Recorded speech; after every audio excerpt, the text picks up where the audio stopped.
J'ai une cheville en carton. C'est vrai qu'ici je vous ai jamais parlé de ce problème-là. Alors non, ma cheville n'est pas réellement en carton, vous inquiétez pas, mais c'est quasi la même chose. Pour vous donner un peu plus de contexte, il faut savoir que je suis une vraie catastrophe ambulante. Oui oui, au point que ma mère a peur que je mette le feu dans la cuisine quand je fais à manger. Ouais, c'est grave. This is fine.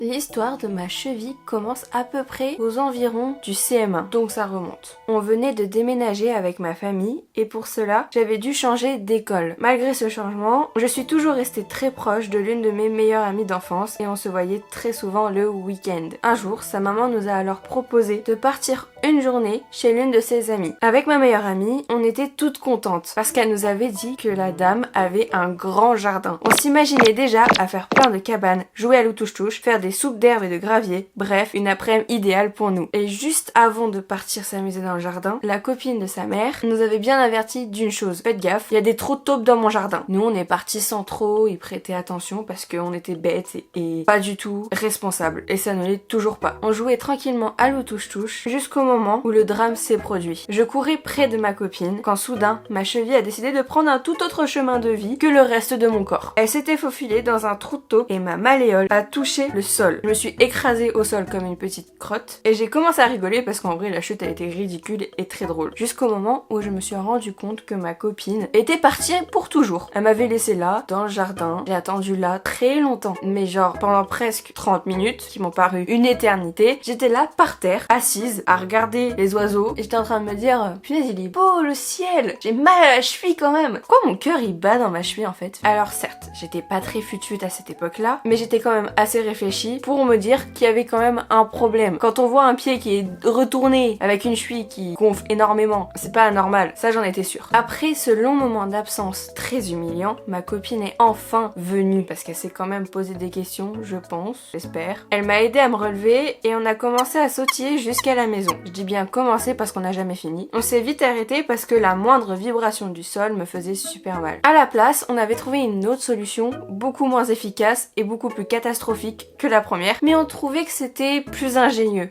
Finalement, quand on a du recul, c'est complètement débile. Elle avait décidé de me faire rouler dans l'herbe jusqu'à la maison. Bon, heureusement, le terrain, il était en pente. On s'est retrouvés ensuite aux urgences. Le médecin m'a mis un plâtre et il m'a dit de garder 2 semaines. Oui, ce détail est très important pour la suite. Retenez bien 2 semaines. Les années qui ont suivi cette maladresse furent remplies de malchance. Je vous explique. À partir de cette année-là, tous les ans, je me faisais un truc à la cheville. Comme par exemple une entorse à la patinoire ou une entorse en sport. Puis arrive la 5e. C'était le tout premier cours de sport de l'année. Je connaissais personne, à part 3 personnes, mes 3 copines. À ce moment-là de l'année, on avait un sport que j'ai jamais trop compris le concept, surtout que moi je détestais, la course d'orientation. Pourquoi faire? Sachant qu'en plus mon orientation est littéralement proche de moins l'infini. J'exagère vraiment pas. Je me mets donc avec l'une de mes copines et on commence cette aventure et de retrouver les balises éparpillées dans un parc gigantesque. Il faut savoir que la veille, il avait plu et que le parc était rempli de gadous, d'herbes mouillées, de flaques. Bref, c'était pas le meilleur temps idéal pour faire de la course d'orientation avec des élèves de 5e qui grimpent dans des arbres, qui se roulent par terre et qui se cassent la figure. Puis arrive le moment où avec ma copine, on trouve la balise. Ce fut très compliqué avant, parce qu'on a eu le temps de se perdre 3 fois, de poursuivre un écureuil, d'admirer le ciel, de plonger dans une flaque, mais on a quand même réussi à le trouver. Il faut savoir que cette balise se trouvait en haut d'un arbre, bien trop haute pour ma petite taille. Autour de cet arbre, il y avait une espèce de montée, du coup il était dans un espèce d'îlot, et autour les pentes étaient du coup en gadou vu qu'il avait plu. En voulant être le personnage principal de cette quête secondaire, j'ai décidé de me lancer à la recherche de cette balise. Juste avant, ma copine me déconseille fortement d'y aller pour 2 raisons évidentes. Déjà d'une, je suis trop petite pour attraper la balise, et deuxième raison, la terre est glissante. Bon bien sûr je l'écoute pas. Une fois en bas, je commence à sautiller pour attraper la balise. Grave erreur. En l'espace d'un quart de seconde, je me retrouve au sol avec ma cheville retournée à 360 degrés. Puis comme la première fois, mon cœur battait dans ma cheville. J'ai compris à ce moment-là que ce symptôme c'était un signe de pas bonne santé, pour ma cheville en tout cas.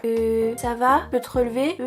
Non. Et là ma copine, elle est venue à ma rescousse. Elle m'a sauvé la vie, la buse. Et c'est à partir de ce jour-là qu'on est devenus meilleures amies. Peut-être pas tant à partir de ce moment-là. Bref, au moment où elle me rattrape, elle me dit ça. Ah d'ailleurs, c'était pas la bonne balise, on s'est trompé de parcours. parcours. Tout ça pour rien. Finalement, on a réussi à, je ne sais pas par quel moyen, à retrouver le prof et les autres élèves. Puis arrive le moment d'expliquer ce qui s'est passé. Puis le prof m'a demandé si quelqu'un pouvait venir me chercher. Et c'est à ce moment-là qu'arriva le moment où je suis devenue un sac à patates. Il faut savoir que le point de rassemblement où on était, il était un peu éloigné de l'entrée du parc où il y avait le parking, les voitures, la route qui venait nous chercher, bref. Mais cette distance, elle était grande quand même. Nous, on était là et l'autre entrée, elle était là, quoi. Donc fallait marcher comme ça. Sauf que moi, je pouvais pas marcher sans une jambe. Donc le prof, il m'a littéralement pris comme un sac à patates. Tout ça devant toute la classe. Une classe que je ne connaissais pas. Vous imaginez même pas la première impression que eux, ils ont eu de moi pendant toute l'année. J'étais devenue un sac à patates ambulant. Mais mon histoire ne se finit pas là. Non, elle a décidé de prendre un autre chemin de vie pendant toute ma vie. L'année scolaire qui suivit fut finie par un plâtre. C'était en fin 4e, toujours en cours de sport. Le sport avait un nom très stylé pour ceux qui le font. Vous savez très bien que c'est complètement bidon. Enfin, sauf les gens qui en sont fans, hein, je suis désolée. Moi, c'est pas trop ma tasse de thé. De l'ultimate. Souvent, quand je raconte l'histoire à des gens, c'est vrai qu'ils se moquent un peu de moi. Donc c'est pour ça que je préfère dire que je me suis cassé la cheville en faisant de l'ultimate qu'en faisant du frisbee. Ce jour-là, une fille de ma classe avec le nom d'une très célèbre chanteuse américaine m'a poussée et comme à son habitude finalement, ma cheville a fait un 360. En fait, c'est elle le personnage principal de cette histoire, c'est plus moi,